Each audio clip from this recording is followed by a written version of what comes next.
नमस्कार दोस्तों, मैं हूं जितेंद्र ठवर मलानी उर्फ टोनी। आप देख रहे हैं न्यूज टीवी। भारतीय राज्यघटनेचे शिल्पकार भारतरत्न डॉक्टर बाबासाहेब आंबेडकर यांना मानवंदना अर्पित करतो। आज आपली सगळी प्रक्रिया पार पाडण्याकरता या ठिकाणी उपस्थित झालेले गुजरातचे माजी मुख्यमंत्री आदरणीय रुपाणीजी, त्यांच्यासोबत आलेल्या भारताच्या वित्तमंत्री आदरणीय निर्मलाताई सीतारामनजी, आपले अध्यक्ष चंद्रशेखर बावनकुळेजी, माननीय विनोद तावडेजी, माननीय शिवप्रकाशजी, मंचावर उपस्थित असलेले सन्माननीय आशिष शेलारजी, प्रवीण दरेकरजी, या ठिकाणी आपल्या सहयोगी पक्षाचे जनसुराज्यचे विनय कोरेजी, रासपचे रत्नाकर गुट्टेजी, आपल्याला ज्यांनी समर्थन दिलं ते एकमेव अपक्ष आमदार शिवाजी पाटील, भारतीय जनता पक्षाचे विधानमंडळातील माझे सर्व ज्येष्ठ सहकारी, कोर कमिटीचे सर्व सदस्य, माझ्या सर्व भगिनी आणि बंधूंनो, सर्वप्रथम आपल्या सर्वांचे मी आभार मानतो की आपण एकमताने या ठिकाणी विधिमंडळ गटाचा नेता म्हणून माझी निवड केली आणि ही निवड प्रक्रिया करण्याकरता या ठिकाणी आलेले माननीय रुपाणीजी आणि माननीय निर्मला सीतारामनजी यांचे देखील अतिशय मनापासून मी आभार मानतो। खरं म्हणजे आपल्या सर्वांना याची कल्पना आहे की यावेळची निवडणूक एक अतिशय ऐतिहासिक अशा प्रकारची निवडणूक राहिली आहे आणि या निवडणुकीचं विश्लेषण करायचं झालं तर मी असं म्हणेन की या निवडणुकीने एक गोष्ट आपल्या समोर निश्चितपणे ठेवली आहे, ती म्हणजे एक है तो सेफ है आणि मोदी है तो मुमकिन है। मोदीजींच्या नेतृत्वामध्ये देशामध्ये विजयाची मालिका ही लोकसभेनंतर पुन्हा एकदा हरियाणापासून सुरू झाली आणि महाराष्ट्राने जे मॅन्डेट या ठिकाणी आपल्याला दिलेलं आहे, खरं म्हणजे महाराष्ट्राच्या जनतेला मी साष्टांग दंडवत घालतो,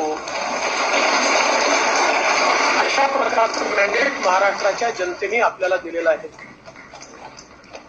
विशेषतः या संपूर्ण प्रक्रियेमध्ये आपल्या सोबत पूर्णपणे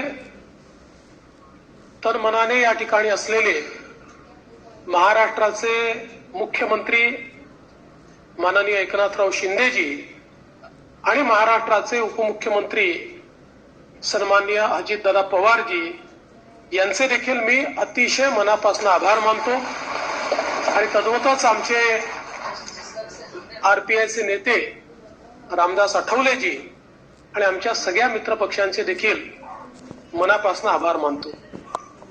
खरं म्हणजे अतिशय महत्वाचं अशा प्रकारचे वर्ष आहे। एकीकडे आपण सगळे लोक ज्या प्रक्रियेतनं निवडून येतो ती प्रक्रिया ज्या संविधानाने आपल्याला दिली, भारतरत्न डॉक्टर बाबासाहेब आंबेडकरांनी तयार केलेलं आमचे संविधान, या संविधानाची 75 वर्ष पूर्ण होत आहेत आणि म्हणून सर्वार्थानं एक अत्यंत महत्वाचं अशा प्रकारचे वर्ष आहे।